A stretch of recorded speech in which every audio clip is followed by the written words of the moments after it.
action. Thank you. Good morning. I'd like to thank our witnesses for being here one more time. This is a topic I've been interested in since 8th grade. I'd like to thank Ms. Mace for working with me on this topic and for making this a joint subcommittee hearing. Last year, the Subcommittee on National Security, the Border and Foreign Affairs held an historic hearing to understand the potential national security risk of unidentified anomalous phenomena, or UAPs. We heard from former Navy Commander David Fravor, who shared firsthand experience with a UAP he engaged while on duty in the Pacific. We learned from David Gresh, a former member of the intelligence community, who revealed the supposed existence of secret government programs hidden from congressional oversight. Additionally, former military pilot Ryan Graves informed us of the limited ways in which the military and commercial pilots can report UAP sightings. Since that last hearings, I've led several briefings with government agencies to deepen my understanding with these issues. First, the Department of Defense Inspector General's Office informed us that the Department of Defense does not have a streamlined process for service members to report UAP activity. Since then, the Joint Chiefs have implemented standards for UAP reporting across the services. The Intelligence Community Inspector General informed us that whistleblowers often fear retaliation for reporting mismanagement of highly sensitive government projects or information. Finally, AARO has expressed to the committee that, like any other federal government agency, it's faced challenges in its establishment, specifically in hiring staff to manage UAP historical records and coordinating with other federal agencies.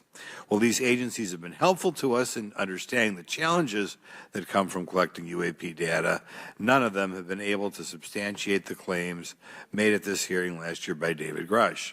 Despite our committee members endlessly questioning these agencies inside and outside of a skiff, I hope our witnesses today will be able to provide evidence and content that is worthwhile to our pursuits of eliminating government waste and increasing transparency.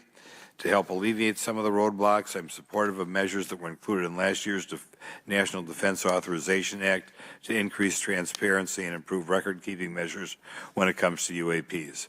But I believe there's still more work to go.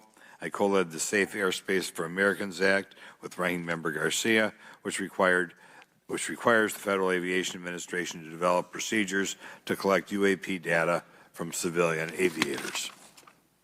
I look forward to working with members of Congress to see that this legislation and other UAP legislation crosses the finish line. I'm deeply alarmed by the reporting of the massive drone swarm that flew over Langley Air Force Base in Virginia last December. Langley is the home of the 1st Fighter Wing, which maintains half of the F-22s in the U.S. Air Force inventory. Reports of this incident indicate these drones were roughly 20 feet long, flying more than 100 miles an hour at an altitude of over 3,000 feet. Yet the origin of these drones and their operators remains a mystery. This incident and other sightings near sensitive military installations highlights the complexity of the UAP challenge facing our intelligence, defense, and homeland security committees. Whether these phenomena are the result of foreign adversaries developing advanced technologies or something else entirely, we must take them seriously, investigate them thoroughly, and assess their implications on national defense. The repeated UAP sightings around sensitive military sites underscores the need for innovative defensive strategies beyond traditional measures. They also highlight the urgent need for updated policies to address emerging threats as well as more effective interagency cooperation and intelligence sharing. However, none of this is going to be possible without transparency. For far too long, critical information about UAPs has been either classified or ignored, leaving the American public and key congressmen without clarity needed to make informed decisions. Declassifying reports and fostering a more open dialogue about UAPs will not only increase the public trust, but also encourage collaboration between government, the scientific community, and our allies. Quite frankly, there's been things that have been kept secret that is, I think, old enough that there is no reason it shouldn't be released, regardless of any so-called, private information. A transparent approach will allow us to share insights, identify patterns, and develop new strategic defenses. As we continue to investigate these phenomena, we must do so with a mindset of protecting our country, advancing scientific discovery, and upholding the trust of the American people, who right now I don't think have trust, and it's just obvious. I don't have trust. We cannot shy away from the unknown, especially when the stakes are so high. I look forward to discussing these matters with the witnesses today. I'm hopeful we can learn from the testimony and come out of this hearing with actionable ideas to advance UAP transparency. Actually, the idea is just to say, in my mind, go back 15 years and everything has to be released. I'm hopeful that we can learn from their testimony and come out of this hearing. And with that, I yield back. Thank you. I'll now recognize Mr. Moskowitz for a 5-minute introduction. Thank you, Chairwoman. Good morning, everyone. I first want to thank the chairs and ranking members for holding the hearing today on this topic and, again, having a second hearing. I want to thank the witnesses for coming forward today to share your expertise on UAPs and the need to build trust through transparency. But first, I want to mention, you might be wondering why Chairman Comer has allowed me to be a ranking member today, but it's really only because our dear friend Jerry Connolly is not here.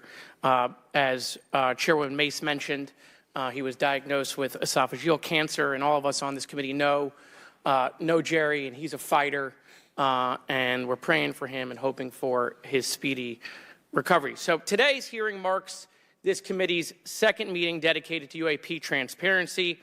I was pleased, as I know all of us are, on the bipartisanship that existed in last year's hearing, and even though we can't talk about what happens in the classified settings, the bipartisanship that has existed in those settings with the questions members have asked.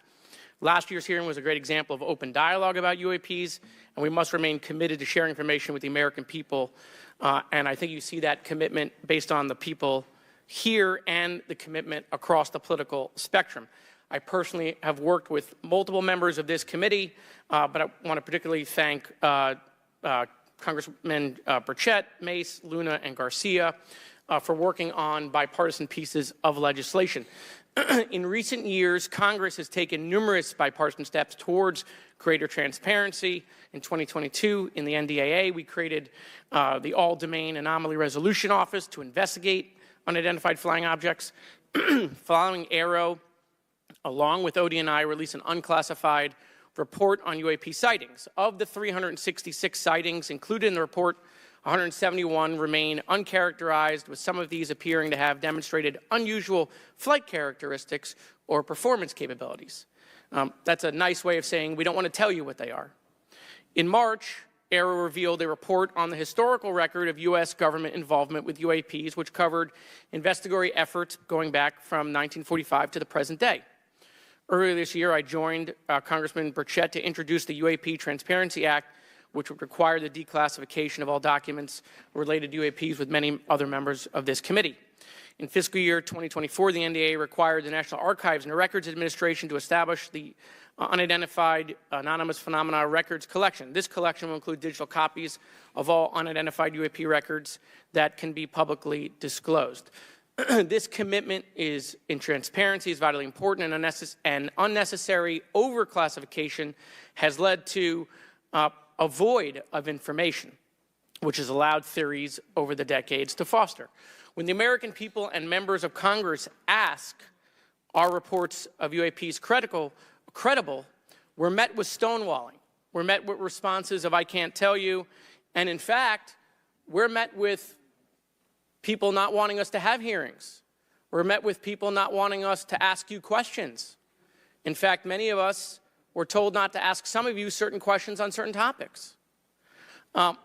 In a time of heightened distrust of our government institutions, I believe more transparency is not only needed but is possible.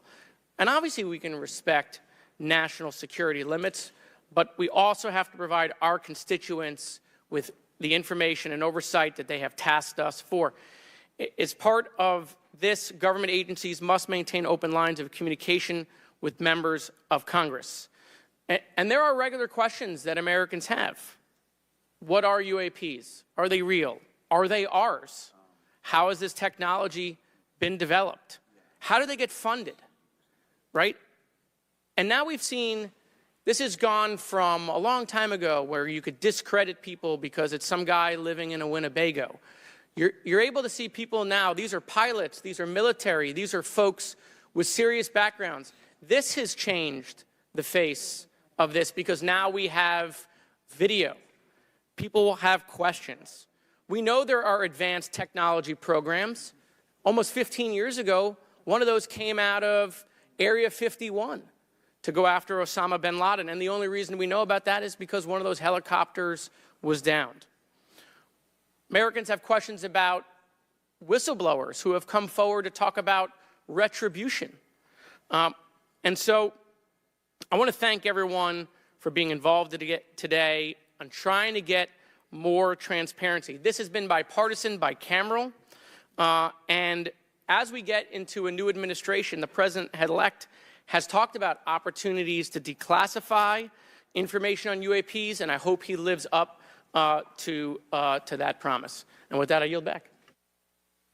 Okay, thank you, Mr. Moskowitz. And I would now, committee staff asked me to go ahead and I will do it, to enter into the congressional record this 12-page document that Michael Schellenberger brought today that describes the Immaculate Constellation government program.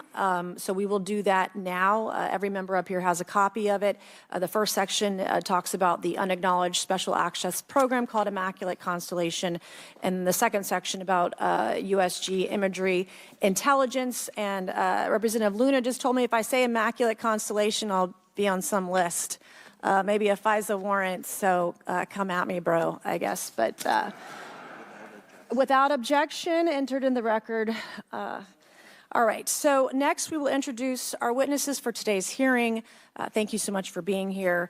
Our first witness is retired Rear Admiral Tim Gallaudet, who retired from the U.S. Navy and is now the Chief Executive Officer at Ocean STL Consulting. Our second witness is Mr. Lou Elizondo, a former Department of Defense official and author of a recent bestseller book about UAPs. Our third witness is Mr. Michael Schellenberger, founder of the newsletter Public and author of a recent journalistic piece about special access programs, including one widely identified as Immaculate Constellation. I swear the staff wants me on a list. Okay. And our last witness today is Mr. Michael Gold, a former NASA official who is also a member of the NASA UAP Independent Study Team. Welcome, everyone. We are pleased to have you today. Pursuant to Committee Rule 9G, the witnesses will please stand and raise your right hands. This is where it gets real. Do you solemnly swear to affirm that the testimony that you are about to give is the truth, the whole truth, and nothing but the truth, so help you God? Let the record show that the witnesses all answered in the affirmative. We appreciate all of you being here today and look forward to your testimony. Let me remind the witnesses that we have read your written statements and they will appear in full in the hearing record. You guys may be seated. Please limit your oral statements to 5 minutes. As a reminder, please press the button in front of you so the microphone is turned on so that everyone in the room, members included, can hear you. When you begin to speak, the light in front of you will turn green. After 4 minutes, the light will turn yellow. When the red light comes on, your 5 minutes has expired, and we would ask that you please wrap it up. So I will first recognize Rear Admiral Gallaudet to please begin your opening remarks. Thank you, Chairwoman Mace, Chairman Grothman, Ranking Members Connolly and Garcia, and members of the committee. Thank you for this opportunity to testify today regarding unidentified anomalous phenomena, or UAP. Confirmation that UAPs are real came to me in January of 2015 when I was serving as the commander of the Navy Meteorology and Oceanography Command. At the time, my personnel were participating in a pre-deployment naval exercise off the U.S. East Coast. It included the USS Theodore Roosevelt Carrier Strike Group, and this exercise was overseen by the United States Fleet Forces Command, led by a 4-star admiral who at the time was also my superior officer. During this exercise, I received an email on Navy's secure network from the operations officer of U.S. Fleet Forces Command. The email was addressed to all the subordinate commanders, and the subject line read in all capital letters, "Urgent Safety of Flight Issue." The text of the email was brief but alarming, with words to the effect, "If any of you know what these are, tell me ASAP. We are having multiple near mid-air collisions, and if we do not resolve this soon, we are going to have to shut down the exercise." Attached to the email is what is now known as the Go Fast video, captured on the forward-looking infrared sensor of one of the Navy F-A-18 aircraft participating in the exercise. The now declassified video showed an unidentified object exhibiting flight and structural characteristics unlike anything in our arsenal. The implication of the email was clear. The author was asking whether any of the recipients were aware of classified technology demonstrations that could explain these objects. Because the DoD policy is to rigorously deconflict such demonstrations with live exercises, I was confident this was not the case. The very next day, that email disappeared from my account and those of the other recipients without explanation. Moreover, the commander of Fleet Forces Command and the operations officer never discussed the subject. Even during weekly meetings specifically designed to address issues affecting exercises like the one in which the Theodore Roosevelt Strike Group was participating. This lack of follow-up was very concerning to me. As the Navy's chief meteorologist at the time, I was responsible for reducing safety of flight risks. Yet it appeared to me that no one at the flag officer level was addressing the safety risk posed by UAPs. Instead, pilots were left to mitigate these threats on their own without guidance or support. I concluded that the UAP information must have been classified within a special access program managed by an intelligence agency. That is a compartmented program that even senior officials, including myself, were not read into. Last year's UAP hearing before this oversight committee confirmed that UAP-related information is being withheld from senior officials and members of Congress. And just this week, I learned from former DoD official Chris Mellon that satellite imagery of UAP from a few years ago still has not been shared with Congress.